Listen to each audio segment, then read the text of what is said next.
आधी टेमघर धरणातून पाण्याची गळती सुरू झाली, मग साताऱ्यातल्या तारळी धरणाच्या सुरक्षेचा प्रश्न ऐरणीवर आला। पण राज्यातल्या फक्त 2च धरणातून गळती होते असं नाही, तर तब्बल 400 धरणांची तातडीनं दुरुस्ती करण्याची गरज आहे, असा अहवाल महाराष्ट्र अभियांत्रिकी संशोधन संस्था अर्थात मेरीनं दिलाय। त्यामुळे राज्यातल्या धरणांची सुरक्षा आता ऐरणीवर आली आहे। 1 नंबर आणि 2 नंबरमध्ये जी काही धरणं असतील धोकादायक आणि मध्यम धोकादायक, ज्याच्यामध्ये टेमघर सारखी 8-10 धरणं असतील, यांच्या गळतीच्या दुरुस्तीकडे शासनाने प्राधान्याने लक्ष देण्याची गरज आहे। आणि दरवर्षी जर गळती वाढत असली तर पुढच्या 30-40 वर्षामध्ये या धरणांना नक्कीच धोका होऊ शकतो।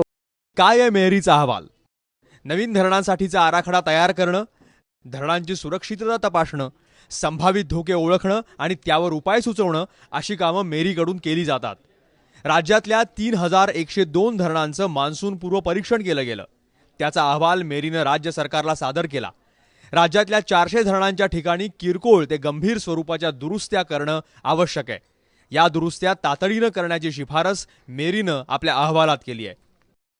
पण अहवाल फारसा चिंताजनक नसल्याचा दावा मेरीचे माजी सदस्य विजय पांढरेंनी केलाय। या 400 धरणांपैकी अत्यंत गंभीर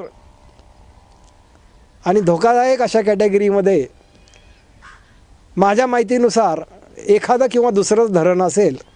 बाकी दुसऱ्या कॅटेगरीमध्ये एक 8-10 धरणं अशी असतील टेमघरसारखी, जी मोठ्या प्रमाणात गळत आहेत। आणि मग उर्वरित सर्व धरणं ही साधारणपणे किरकोळ दुरुस्ती या सदराखालीच येतील। पुणे शहराला पाणी पुरवठा करणाऱ्या टेमघर धरणातून पाणी गळती सुरू झाल्यानं धरणांच्या सुरक्षेचा मुद्दा पुढे आला होता।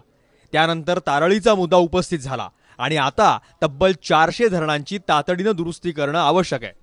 शिवाय निकृष्ट दर्जाच्या कामामुळे तर ही गळती सुरू झाली नाही ना, याचीही चौकशी होणं आवश्यक आहे। ब्युरो रिपोर्ट, ABP माझा, मुंबई।